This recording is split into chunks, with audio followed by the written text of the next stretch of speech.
Welcome back to Voices for KERN. I'm the co-moderator, Rudi Gutierrez, part of Time for Change, and this is my lovely co-moderator, Mr. Jovon Dangerfield. Lovely. Okay! I'm happy to be here with you guys. We are in the game. Rudi, we had to put back on the exact same clothes to film this again. Yeah, it's crazy. Because it's not like we just saw each other at no other point today. No. Okay. Never seen you before. Cool. So we're both good at lying. All right. So, with that being said, we're here to have another episode of Voices for KERN. I'm super excited about it. How about you? I am excited, beyond excited. I'm ready. Yeah? Yeah. We have some guests? Yes, we do. Oh. This is Leslie and Alex. Introduce yourselves. Tell us a little bit about you. Tell us what you like to do. My name is Leslie Peralta. I'm 23, and I go to CSUB, but I'm about to graduate. With what degree?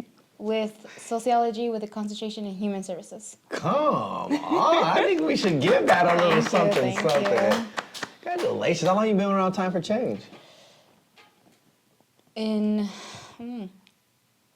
going to be about 9 months. What's your experience been like with Time for Change so far? It's amazing. A lot better than some of my other internships. Yeah, they're all stupid. No, I'm just playing. I can't. No comment. Cut. I'm just playing. No, keep it going. I can say whatever I want. Tell us about the way that Time for Change has been impactful to you. Oh, okay. So it's been very impactful. I think it definitely changed my view a lot in just the community, Kern County in general. There are a lot of opportunities that I got to partake in here that I never thought that I would be able to do ever.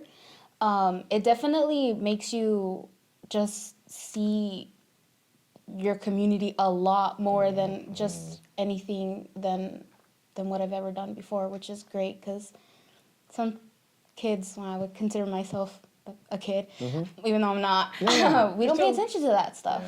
And then when we do, it's like, oh wow, I could do this? Me?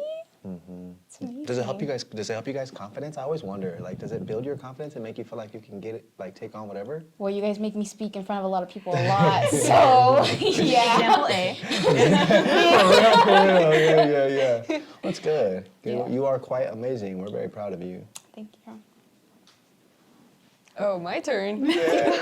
Hi, my name is Alexandra, or I also go by Alex. I am 17, and I am a freshman at CSUB, and I just joined Time for Change maybe like a month or two ago. Dope. What's your experience been so far? Honestly, it's been pretty good. I think it has opened up like so many opportunities for me to like go and interact with a lot of people because I'm the kind of person that like tends to like protect my peace, and I'm just like anything that interferes with that, I'm like nope. And just interacting with people, it's not a huge issue of mine, but I prefer not to interact with, like, if I know you on a personal level, if I see you often, I'm like, oh, I can talk to you. But there's just like people that I've never seen in Bakersfield, and I'm just like, yeah, I'm not gonna talk to you. But I do think that being here at Time for Change has really helped me open up and get out of my comfort zone just a little bit, to be open to talking to people and meeting people and seeing like where they come from and their experiences in life, and seeing like relating to them on a personal level, because we're all human, and I like to look at people that way. So fire. I want to touch on this, right? As you grow and as you advance in life, right, you have communication and you have two streams of communication for the sake of this discussion. You have communication amongst each other, communication amongst your friends, and that's valuable for one reason, relational-wise, right? Relationally, it improves your ability by communicating with each other. Then you also have networking, and networking involves communication as well, but most often with people you do not know. You're right. My relational life has been a blessing to communicate with people I know, like you and other people I know, but my whole professional life has been actually influenced by continually communicating with people I do not know. And that has caused me so much anxiety. I can imagine. But it's been, and it keeps getting bigger and bigger, but it's been the hugest blessing of my life to understand the difference. So you really just articulated that perfectly. you're good at communicating, but then it's like when I don't know you, it's like, ugh, I'd rather not. Right, yeah. But when you see the incentives involved with who knows who you're standing across the room from, literally, and I've been across the room and had to talk to, like, it's like, oh, you know, go talk to Ice Cube, or oh, go talk to them. I'm just like, okay, you know, cool, what's up? Yeah, I was like, Even just like ordering my meal at a restaurant, I'm like, yeah. To be like, Mom, can you order this for me? Exactly. Right? Yeah. Exactly. So you guys' generation has been so like oversaturated and bombed with various forms of communication. You're not from the email generation. You're from social media, TikTok, everything. Guys on the video game, yeah, cussing each other out on the video game. You mother ever, you got me killed. It's like, it's text message, it's everything. So you guys are kind of like communication, like kind of like, ugh, like Yeah. I don't want to.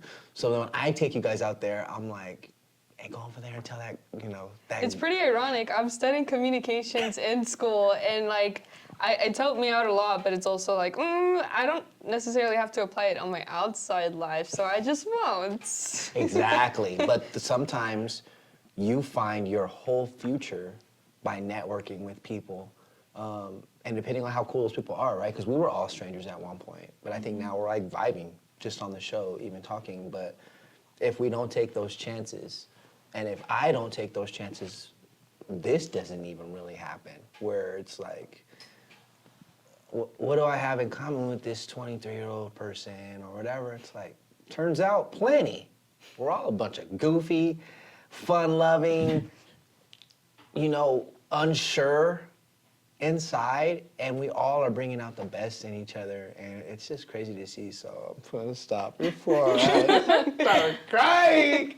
Millones. Okay, I've been practicing Spanish. Shout out to Raf, my Spanish teacher. He has been putting me on game, so love you, Raf, wherever you are. Okay. Muy bien, muy bien.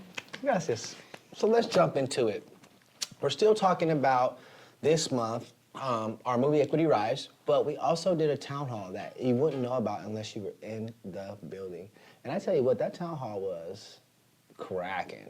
Even my mom tried to give a speech. I was like, sit down. Talk about listen to the you. You ain't never listened to me. Anyway, I've been waiting to get that one off. Okay, so question number one, what type of youth-related issues are we seeing in our community? And you guys can start off. I think youth-related issues-wise, I would say maybe just like the drug abuse or like tobacco, cigarettes, kind of things like that. That's at least what I see at like my school. Okay, talk about the substance part a little bit. What are people using Well, that you know of? I mean, I'm not in there with them doing Yeah, it, yeah, but from I used to be, so. But it was a long, different time. long time ago. Yeah. But mainly, I think they're just vaping, doing things like that, or you'll see people getting high, kind of thing. They'll come into class with like red eyes, and like you know what they're doing, but the classes aren't really doing much to stop it, because I think they're like if they do try to stop it, it's not really preventing it in a way. Okay. So That's hot. You guys can jump in on this at any time if you have any ideas. What type of youth-related issues are you seeing? We're going to touch more on substance abuse as we go forward. But I noticed one of the things I'm seeing are like you guys are coming out with these really toxic relationships at a young age. Where I don't remember being that dang toxic. I mean, there was always a little toxicity, but you guys are like whole new Yeah. level. having some full-on like, you know, there's abuse going on and there's all types of mental Yeah. stuff Yeah. and Yeah. gaslighting and there's, you know, we have phrases for stuff. We didn't have phrases for stuff when I was in high school, but now we have phrases for stuff where you guys are like kind of like, you know, using each other for energy sources and lying to each other, not being interested for real, but like talk to me about some of that because I hear about this. I think a big issue or a big contributor to that is like mental health. You know, because I have friends who are like, well, I used to have friends who like just struggled mentally, and you know, like their parents. I also feel like parents have to contribute to that because they're from a completely different generation, and I know that there are parents that are like, I don't believe in mental health. Like, you're not gonna get the help you need. You know, that's Preaching. yeah. It's just. and some of them like rely on religion, like just pray and, you know, God will take all of that away, which, you know, if you vibe that way, you know, no shame, but I also feel like you also need that extra assistance. And because your parents are kind of like neglecting that, you know, the child gets worse, and then they use those practices. Keep going. They use those practices, and then they start affecting other people because they're hurt as well. Whew. Yeah. Should we snap our fingers for this? Alex, you are barring out. I want to touch back on that and then keep going because you're hitting some stuff like, I'm a person of faith. You know, I believe in faith and stuff. So, but I still don't take offense to what you said because I'm obviously not like that. I am one. too. I think I speak from personal experience. Exactly, Yeah. me too. So my thing is, like, why are we using faith as a coverall and acting like his issues don't exist? Right, yeah. Like if I go to God and be like, you know, I'm sad, he's like, chin up, champ. Like, he doesn't even ask you what's wrong. Like, he doesn't care. It's just like, whoop. Like, so. Suck it up. No. Exactly. So it's like, I think faith is great, but faith in the wrong hands or misinformed hands, Yeah. it's like, you're still not talking to me about the steps. You're still not talking to me about how to grieve. My grandma died, and you're like, well, she's in God's hands now, mijo. Yeah. It's like, but I'm sad. It's Yeah. like, do you believe or not? It's like, dude, this is out of hand. So anyway, you just hit something. I'm gonna be quiet because this whole podcast will go a different way. But you're saying some amazing things. Anything else you want to touch on? Like what youth are facing? Yeah, anything. Poverty. Leslie, jump in. Poverty? Poverty. Talk to me a little bit Yes. about that. Yeah. Kern County unemployment rate is huge, especially in the economy right now. It's absolutely crazy. Shout out to your presentation the other day. Yes, I gave a presentation at school about Yeah. CSUB, so that's really helping me out. But yeah, I did a lot of research. Poverty is just insane here in Kern County, and it's just like after COVID, it's kind of just went. Nice. And you know, youth are heavily being affected by it as well. You know, you got your parents who are struggle, and then you're just a kid, and you're like, well, I mean, I can't really get a job anywhere. It's really hard. And you know, you have your resources around here, but it's not like you can rely on them like, you know, like 24/7. And I just think it's a really sad thing to experience. Like I used to have a friend, currently now still living in poverty. I don't mean to call you out like that, but I know You the didn't say it, Steven struggles. said it. No, I didn't. Yeah. But I know the struggles they went through, and it saddens me because even like, there were times where it was just like, I don't even know if I'm gonna be able to eat today. It's the most disheartening thing to hear, and like all I can do is just be like, well, I can help you out, you know. But yeah, I do think poverty is a big issue youth face today. Jeez Louise. Anything else that you're seeing in terms of issues? I would kind of say it would be the stuff that Alex has already talked about, especially with like mental health. It has a lot to do with behavioral theory and interpersonal theory, where you're actually taking, you know, the knowledge of not just the child, not just the family, but the town, the city that they're in, because that really affects them more than what a lot of people don't realize. Their environment. It's really important. Jeez Louise. You made me lose my dang train of thought. You guys are so brilliant. I love him being around you guys. But what about something I noticed? You know, I travel and speak in all these schools and all these places, and even from adults to youth right now, like millennials. So my generation to your generation, the commonality is really like coping, like inability to cope, and all these things have arisen out of coping, like playing the game is cool, but being addicted to the game. Yeah. It's because you're coping. You're checking out. Vaping, you're checking out, right? Love bombing. Yeah, love bombing, you're checking out. It's like my life is so hard, so I'm taking all of my energy and love and I don't even really know you yet. Yeah. You know what I'm saying? So it's like, what do you guys think about, you know, coping and how it's been hard to cope with the different stresses of life? Anybody? All of you, whoever. Oh. You guys are so polite. I think coping has really taken a turn on like the actual definition of it, because a lot of people, when they hear coping, they're thinking, oh, something beneficial. You're helping yourself, but it doesn't always mean that, especially when your coping skills aren't healthy. And a lot of people aren't. You guys are, I'm there. Yeah, heck yeah. A lot of people can see that and they'll be like, well, that's the only way that he gets through it or she gets through it. And it's like, wait, now you're enabling them to continue this coping skill, and it's not healthy in the long run. They're just gonna get worse. I heavily agree with that.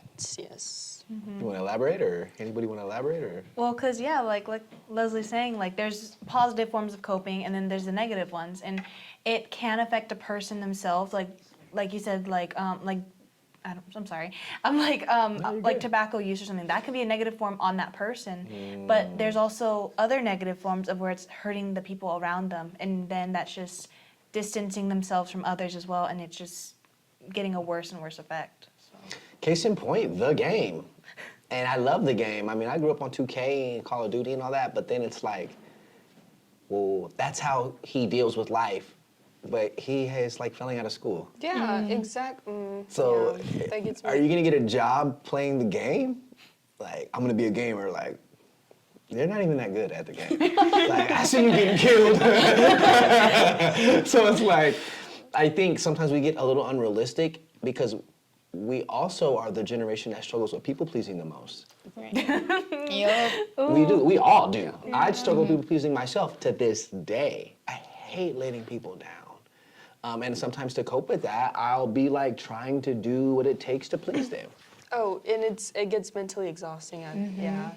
And then to me, I was the hugest people pleaser ever. I mean, it even got me into an accidental relationship, which is kind of funny. But Same. I felt really bad for like. I felt really bad for rejecting the guy, and I just was like, dude. I was like, I'm sorry. Run this back, DJ. if he sees it. Accidental relationship. Yeah. If he sees this. It's good. It's good. Tell us more. It just becomes mentally exhausting, and I feel like once you finally build that courage to kind of put your foot down, it's like, oh, you're a bad person. You're a really bad person. No way you said no to me. You're not like that. No. And I feel like I've lost so many friends in the past because of that, because I just let so much happen. I let so many people disrespect me. And I think growing up in a religious household, they kind of teach you, like, God teaches you to forgive others because he forgave you. So, Right. that really took a toll on me. And, it's hard. It's hard, but, Yeah. what can I do? Yeah, jump in. I was gonna say, I honestly got into the same thing. 2 accidental relationships.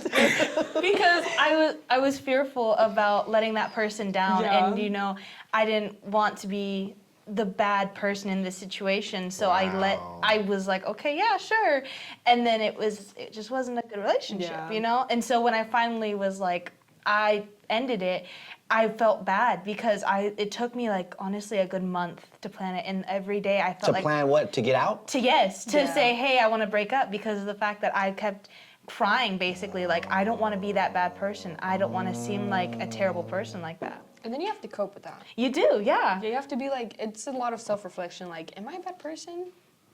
Maybe I am a bad person. I let that person down. It's not with ill intentions, but, It's to help yourself, like, to Yeah. help, yeah. Leslie, what are your thoughts on this? I have no comment. I've never been in an accidental relationship. I think being the oldest in my family, I think being the older sister, I've always set boundaries. I've always set a goal for myself because I felt like I needed to. Wow. So to me, my relationships didn't mean much. They weren't, I never saw them as, I guess I saw them more as transactional than I did anything else, which sounds so horrible now that I'm thinking about it. But I'm not I wouldn't consider myself a people pleaser. I would like to say that I try my hardest, but if I know that it's unrealistic, I'm not even going to, I'll try, but I'm not going to promise you that I'll be there. Right. Because I don't break promises. I'd rather not promise someone something and then be like, well, you broke it. If I say I'm gonna try to do it, and then they'll be like, well, you didn't do it. And he goes, well, I tried, but that doesn't necessarily say that I was going to actually do it. I did my best, and that just didn't get the results that you wanted. Come on. Another question while we're on the subject then. We're not even going to go through all the questions. It's going to be like one question an episode because there's that much meat, and I'm cool with that. Yeah. But, you know, we live in a generation where everybody is clout-based, and everybody's flaunting everything, and everything is about who you are and what you've done and where your name, and this person's a nobody, and that person's somebody. And like, how are youth responding to this glorified culture of like, who are you? What have you done? This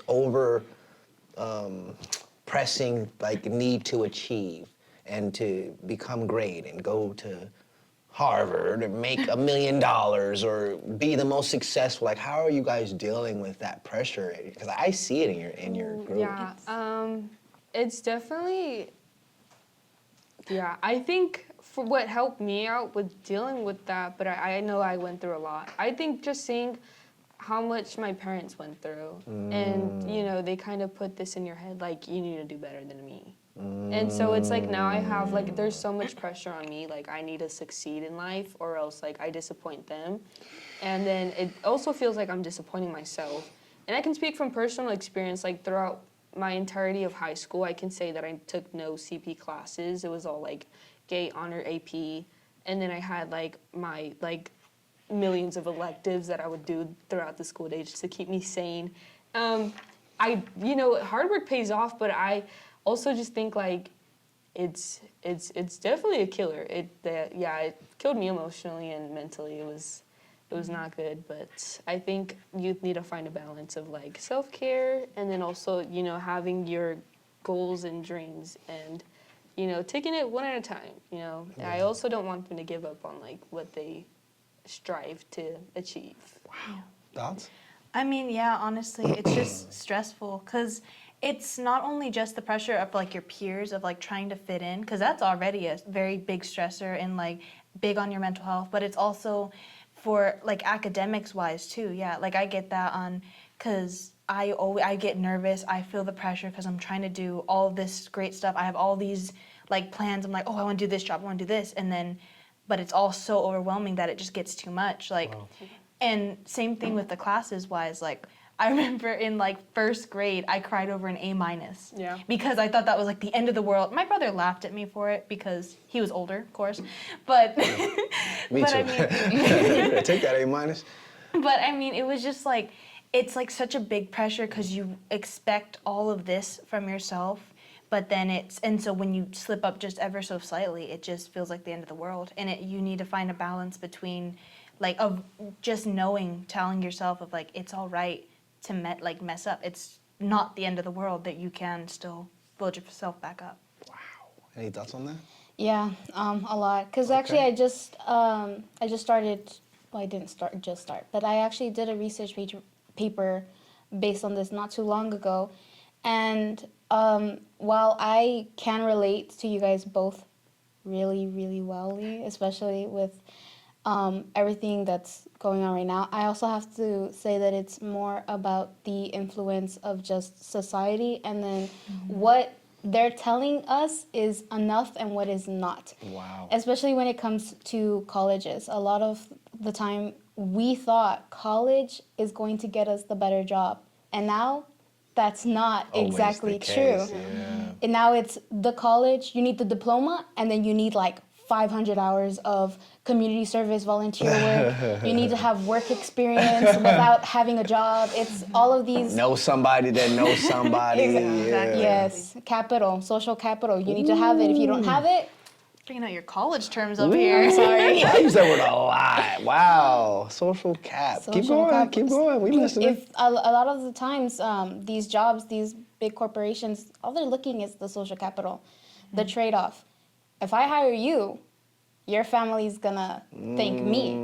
You're gonna work with me. Bomb. It's a trade. It's a transaction. You benefit me, I benefit you. You get a job, I get the name. So you guys are killing yourselves over half the story.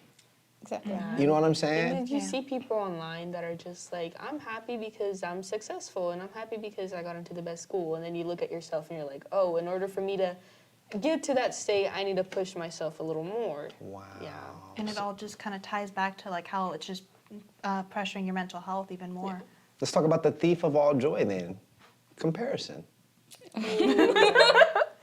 Comparison is the literal thief of all joy. really How do is. I stand and measure up next to you when I ain't even in the same lane as you? I used to compare myself to people that, quite frankly, I feel stupid for comparing myself to them now because I wasn't even close to being like them. I was like way different and had a whole different path, but I was like, who got out the gate first? Who graduated four-year university first? Where did they go? JC versus four-year university, even though the difference is like $100 and some odd thousand. It's like, I got to. And not that that stuff's bad, but my motives. Right. I wasn't trying to do me. I was trying to impress everyone else. And I didn't even find out who I was till I stopped doing that. What do you guys think about that? I can relate.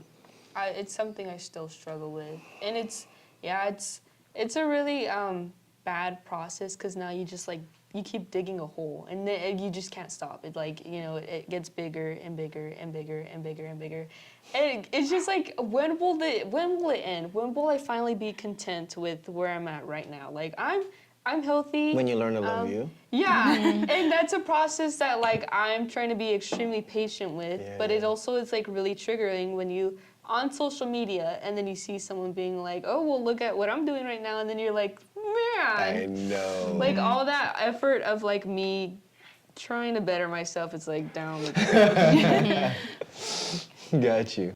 Any final thoughts, you guys? Just appreciate what you have and what you can do. Don't try to make expectations that that isn't really something that not only that you don't want. I feel like a lot of kids have expectations that they just don't want to achieve themselves. Jeez. And honestly, yeah, just you need to take that time to get that, to love yourself and just take that moment to breathe and just kind of reflect, I think, and that really does help.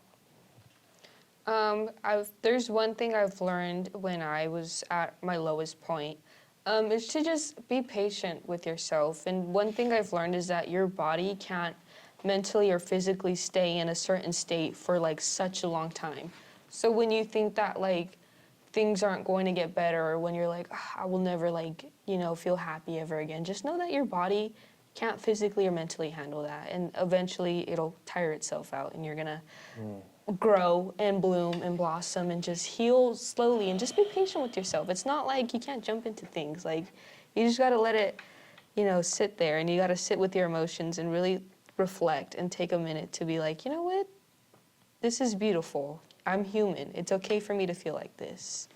And it will get better, yeah. If you're a youth and you need to find a space or a community where you can be accepted for who you are and where you're at, dude, Time for Change is it.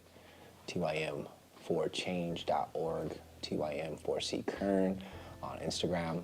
We have these type of conversations all the time, and we probably need to have more. So we'll be thinking about that. Thank you for listening to Voices for KERN. I'm about to go somewhere and cry. I'll holler at y'all soon.